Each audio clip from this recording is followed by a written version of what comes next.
ಆದರೆ ಕೆಲವಷ್ಟು ಪಟ್ಟಬದ್ಧ ಹಿತಾಸಕ್ತಿಗಳು ಈ ದೇಶವನ್ನು ಒಡೆಯುವಂತ ಹುನ್ನಾರದಿಂದ ಇವತ್ತು ಪವಿತ್ರವಾದ ಆ ಸಂವಿಧಾನಕ್ಕೆ ಇವತ್ತು ಚ್ಯುತಿ ತರುವಂತ ನಿಟ್ಟಿನಲ್ಲಿ ಇವತ್ತು ಏನ್ ನಡೀತಾ ಇದ್ದಾರೆ ಅವರಿಗೆ ನಾವು ಖಂಡಿಸದೇ ಇದ್ರೆ ಇವತ್ತು ಈ ಭವ್ಯ ಭಾರತದ ಸ್ವಾತಂತ್ರ್ಯವನ್ನ ತಂದುಕೊಟ್ಟಂತ ಪುಣ್ಯಾತ್ಮರಿಗೆ ನಾವು ಅನ್ಯಾಯವನ್ನ ಮೋಸವನ್ನ ಎಸಗಿದಂತ ಆಗುತ್ತೆ ಅನ್ನೋ ಮಾತನ್ನು ಕೂಡ ನಾನು ಬಹಳ ಗಟ್ಟಿಯಾಗಿ ಹೇಳಕ್ಕೆ ಇಚ್ಛೆ ಪಡ್ತೇನೆ. ಯಾಕಂದ್ರೆ ಈ ದೇಶ ಜಾತಿ ಆಧಾರದ ಮೇಲೆ ರಚಿಸುವಂತ ದೇಶ ಅಲ್ಲ. ಜಾತ್ಯತೀತ ತಳಹಾದಿ ಮೇಲೆ ಇವತ್ತು ಪ್ರಜಾಪ್ರಭುತ್ವ ಜನರಿಗಾಗಿ ಜನರಿಗೋಸ್ಕರ ಜನರಿಗೆ ಎನ್ನುವ ಒಂದು ಪವಿತ್ರವಾದ ಸಂವಿಧಾನದ ಅಡಿಯಲ್ಲಿ ನಾವು ನಡೆಯುವಂತ ಪ್ರಜೆಗಳಾಗಿದ್ದೇವೆ. ಆದ ಕಾರಣ ಆ ಪವಿತ್ರವಾದ ಗ್ರಂಥ ಸಂವಿಧಾನದ ಇವತ್ತು ಆ ಒಂದು ಗ್ರಂಥದ ಭವ್ಯ ಕಾನೂನುಗಳನ್ನು ನಾವು ಎತ್ತಿ ಹಿಡಿದು ನಾವು ಮಾನವರಾಗಿ ಇವತ್ತು ನಡೆದು ಈ ದೇಶವನ್ನ ಇನ್ನೂ ಉನ್ನತ ಮಟ್ಟಕ್ಕೆ ಏರಿಸೋದ್ರಲ್ಲಿ ನಿಮ್ಮ ಸೇವೆ ಬಹಳಷ್ಟು ಅಗತ್ಯ ಇದೆ. ಆದ ಕಾರಣ ಭವಿಷ್ಯದ ಪ್ರಜೆಗಳಾದ ತಾವು ಇವತ್ತು ಈ ದೇಶವನ್ನ ಮುನ್ನಡೆಸುವಂತ ಚಿದಿಯಲ್ಲಿ ಇವತ್ತು ನಾನಾ ಕ್ಷೇತ್ರದಲ್ಲಿ ತಾವು ಗುರುತಿಸಿಕೊಂಡು ಕೇವಲ ಒಂದು ಕ್ಷೇತ್ರ ಅಲ್ಲ, ಇವತ್ತು ಈ ದೇಶ ಈ ಮಟ್ಟಕ್ಕೆ ಬರಬೇಕಂದ್ರೆ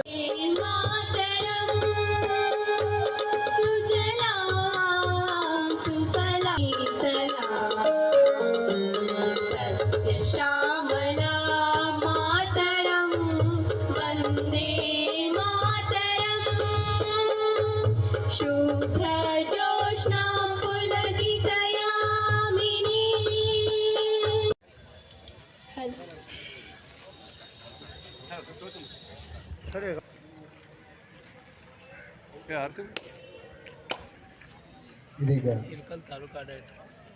ಭಾವಚಿತ್ರಗಳಿಗೆ ಮಾನ್ಯ ಶಾಸಕರು ಹಾಗೂ ಅಧ್ಯಕ್ಷರು ವೀರಶೈವ ಲಿಂಗಾಯತ ಅಭಿವೃದ್ಧಿ ನಿಗಮ ಅವರಿಂದ ಪೂಜೆ ಕಾರ್ಯಕ್ರಮ ನೆರವೇರ್ತಾ ಇದೆ.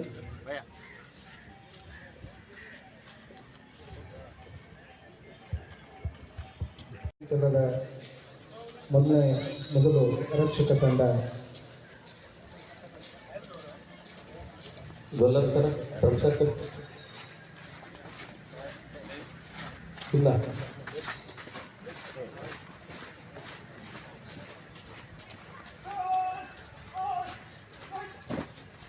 ಆರಕ್ಷಕರ ಪಡೆಯಿಂದ ಸರ್ಕಾರಿ ಬಾಲಕಿಯ ಪ್ರೌಢಶಾಲೆ ಮಕ್ಕಳಿಂದ ಪಡೆ ಕಾರ್ಯಕ್ರಮ.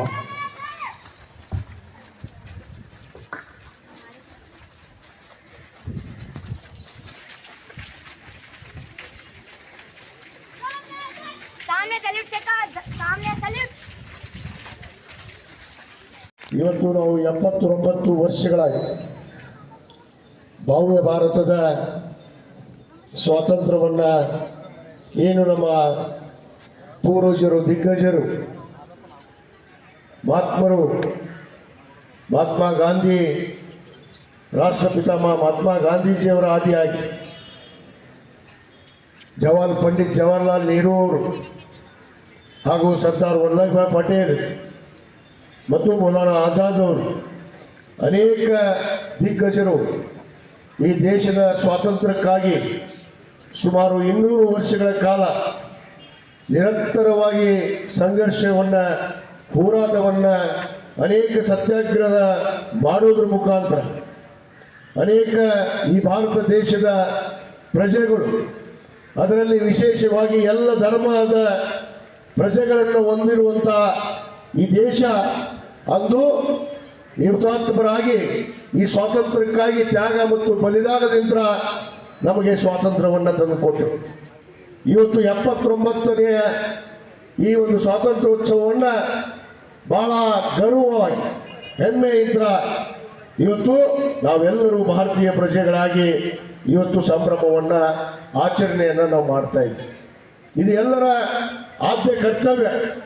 ಭಾರತ ದೇಶದಲ್ಲಿ ಜನಿಸಿರುವಂತಹ ಪ್ರತಿಯೊಬ್ಬ ಪ್ರಜೆಯ ಆದ್ಯ ಕರ್ತವ್ಯ ಏನು ಅಂದ್ರೆ ನಾವು ನಮ್ಮ ಸ್ವಾತಂತ್ರ್ಯಕ್ಕಾಗಿ ಹೋರಾಟವನ್ನ ತ್ಯಾಗವನ್ನ ಬಲಿದಾನವನ್ನ ಕೊಟ್ಟಂತಹ ಹುತಾತ್ಮರಿಗೆ ಸ್ಮರಿಸಿ ಅವರ ಆತ್ಮಕ್ಕೆ ಇವತ್ತು ಶಾಂತಿಯನ್ನು ಕೋರುವಂತ ಒಂದು ಪವಿತ್ರವಾದ ದಿನ ಅನ್ನೋ ಮಾತನ್ನು ಕೂಡ ನಾನು ಹೇಳಬೇಕಾಗತ್ತೆ. ಇವತ್ತು ಅವರೆಲ್ಲರನ್ನ ನಾವು ಮನದಲ್ಲಿ ನೆನೆದಷ್ಟೇ ಅಲ್ಲ, ಇದು